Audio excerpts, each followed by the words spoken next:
And it's an honor now to sign this incredible bill and get our country working again. Thank you very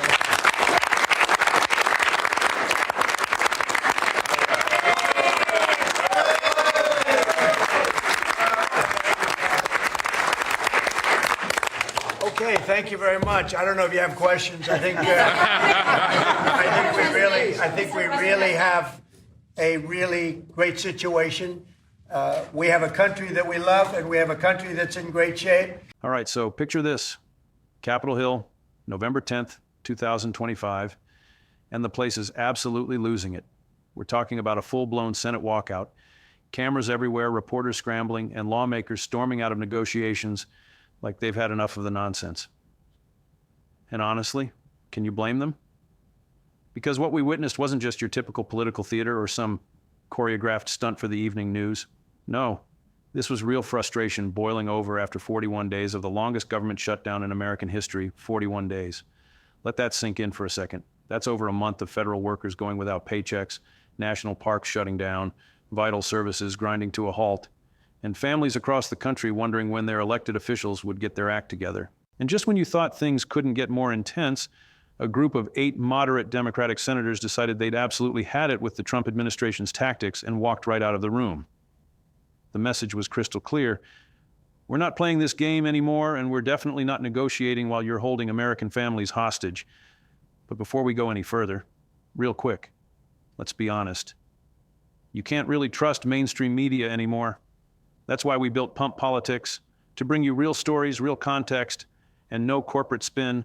If you want to stay ahead of the headlines, join our free newsletter. We'll send the news straight to your inbox every day. Just click the link in the description to join, and if you just want to support what we're doing, join us.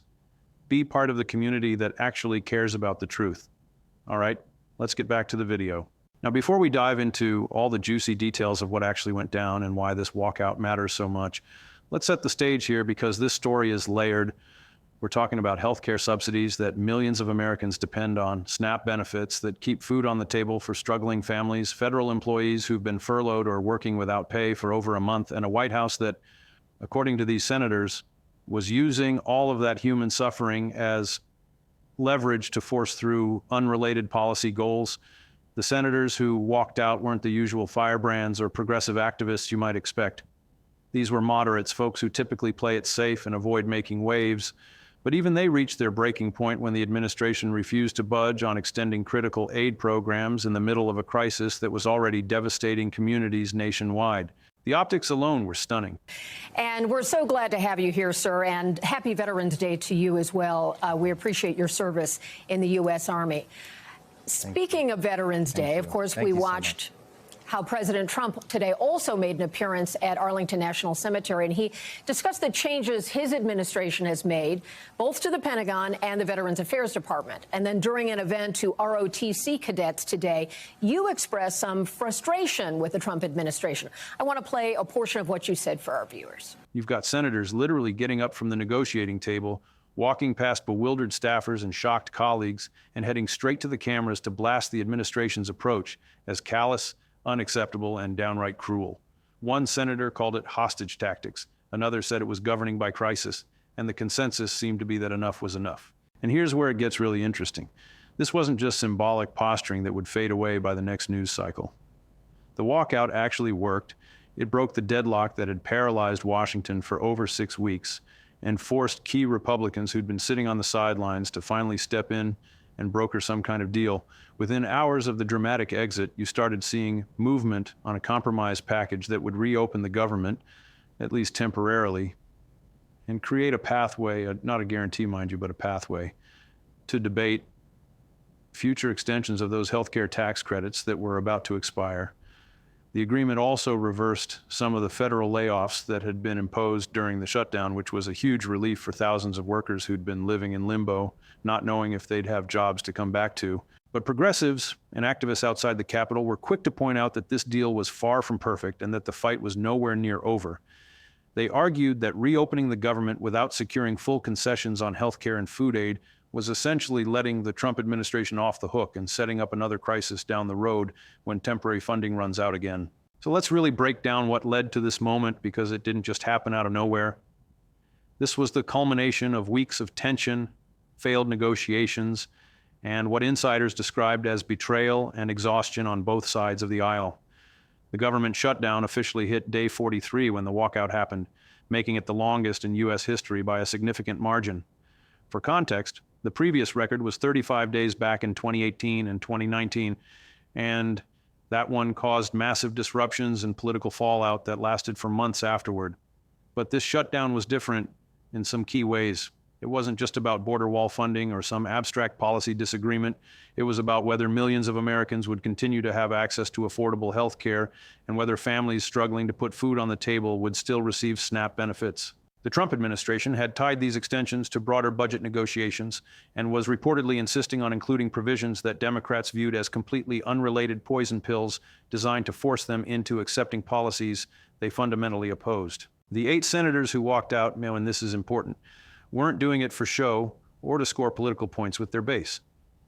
These were moderates who'd been working behind the scenes for weeks, trying to find common ground and keep negotiations moving forward. But according to multiple reports from CNN, Reuters, and other outlets covering the story, they reached a point where they felt the White House negotiating team wasn't operating in good faith anymore. The administration kept moving the goalposts, adding new demands every time Democrats thought they were close to a deal, and refusing to commit to even temporary extensions of the health care subsidies that were set to expire in the middle of the shutdown chaos. For these senators, it became clear that continuing to sit at that table was essentially validating a process that was never going to produce a fair outcome. So they made a calculated decision: walk out, make it public, and force the issue into the spotlight where public pressure could do what private negotiations couldn't. And man, did it create pressure.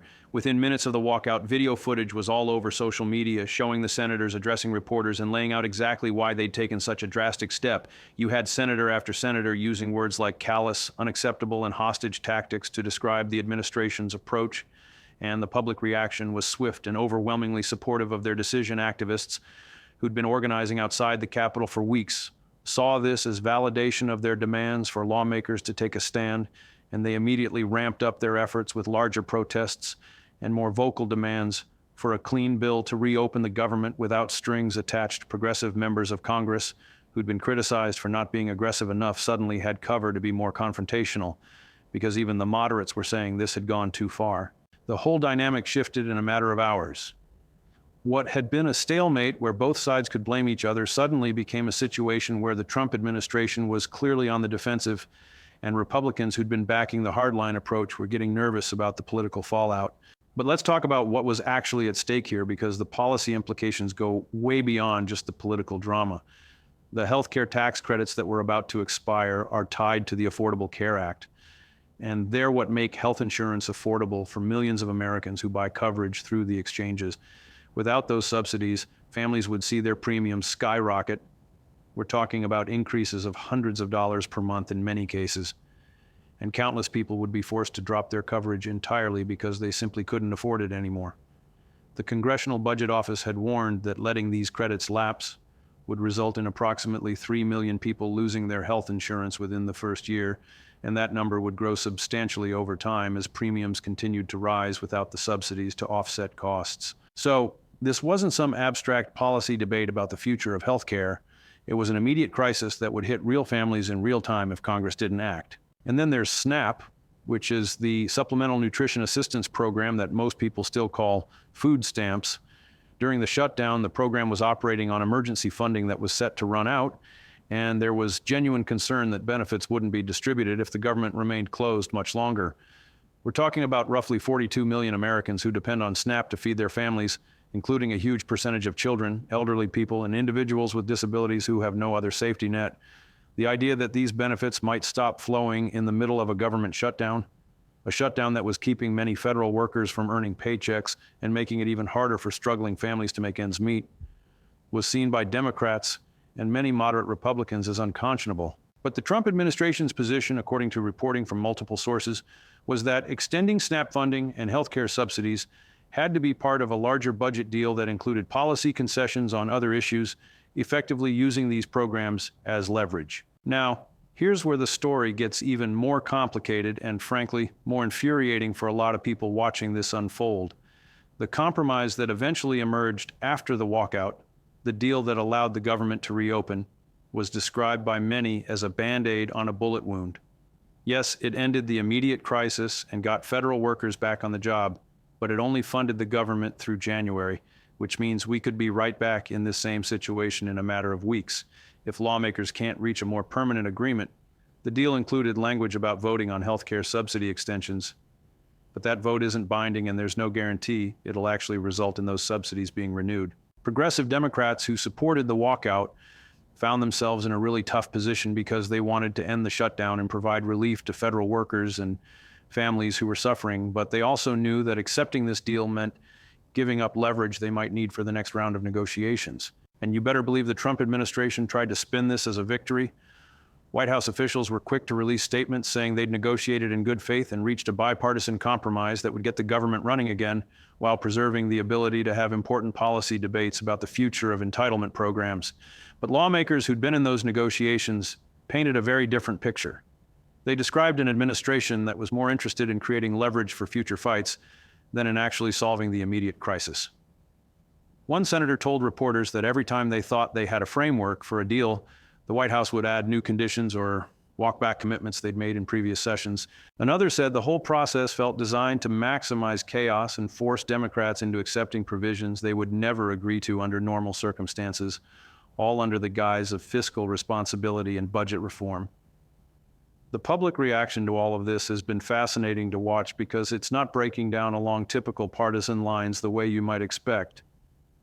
Obviously, Democratic voters overwhelmingly supported the walkout and wanted their representatives to take an even harder line against what they saw as the administration's hostage-taking tactics, but there was also significant frustration among Republican voters, particularly those who rely on SNAP benefits or ACA subsidies, and who couldn't understand why their own party was willing to risk their health care and food security over political disputes that seemed totally disconnected from their daily lives. Polling conducted in the days following the walkout showed that a majority of Americans, including a substantial portion of Republican voters, thought the government should be reopened immediately with no strings attached, and that fights over healthcare policy and budget priorities should happen through normal legislative processes rather than during a shutdown crisis.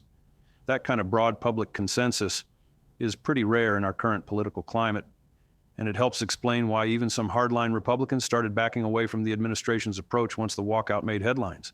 But let's zoom out for a second and talk about what this moment means for American politics more broadly, because this isn't just about one shutdown or one dramatic walkout. This is about how our government functions, or more accurately, how it's increasingly failing to function. When political polarization reaches a point where even basic responsibilities like keeping the lights on and paying workers becomes a hostage negotiation. We've seen government shutdowns before, obviously, but they used to be relatively rare events that both parties tried to avoid because the political costs were so high. Now they're becoming almost routine, and the brinksmanship keeps escalating because each side has learned that the other will eventually fold under enough pressure. The problem is that real people get hurt while these games are playing out. Federal employees who miss mortgage payments, families who can't afford groceries, national parks that go unstaffed and suffer environmental damage, research projects that get shut down and can't be restarted easily. All of that human and institutional cost is treated as acceptable collateral damage in pursuit of political leverage. And here's what really gets me about this whole situation. The senators who walked out are being praised now, and rightfully so for taking a stand. But where was this kind of action weeks ago when the shutdown first started? Why did it take 41 days of suffering and dysfunction before even moderate Democrats decided they'd had enough of the administration's tactics? Part of the answer is probably political calculation. Nobody wants to be the one who escalates a conflict or gets blamed for making things worse. But at a certain point, you have to wonder if our elected officials are more concerned with managing their political brands than with actually serving the people they represent. The activists who had been protesting outside the Capitol for weeks understood the stakes and were demanding action from day one. But it took a manufactured crisis reaching a breaking point before the so-called adults in the room decided to do something dramatic enough to change the dynamic. Looking ahead, the big question now is what happens when the temporary funding runs out in January and we're potentially right back where we started? Will we see another shutdown? Will Democrats have more or less leverage in the next round of negotiations?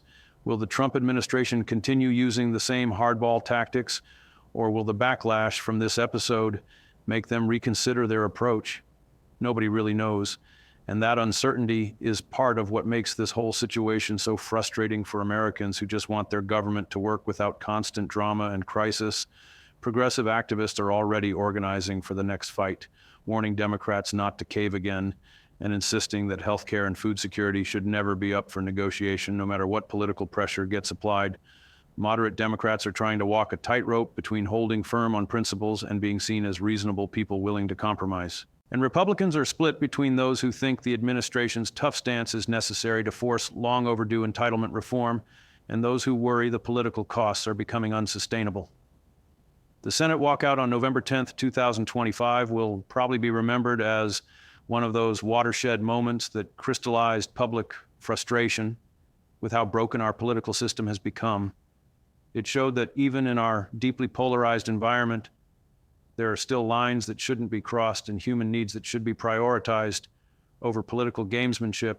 Whether that lesson actually sticks and leads to meaningful changes in how our leaders approach these conflicts remains to be seen. But for now, what we know is this: 8 senators decided they'd rather walk out and face the cameras than continue participating in a process they believed was fundamentally unfair and harmful to the people they're supposed to serve. That decision broke a deadlock, forced action, and maybe, just maybe, reminded everyone watching that democracy requires more than just showing up to negotiations. It requires being willing to stand up and say enough is enough when the situation demands it. And in a political environment where genuine courage is increasingly rare, that walkout was a moment that mattered, even if the fight is far from over and the ultimate outcome is still very much up in the air.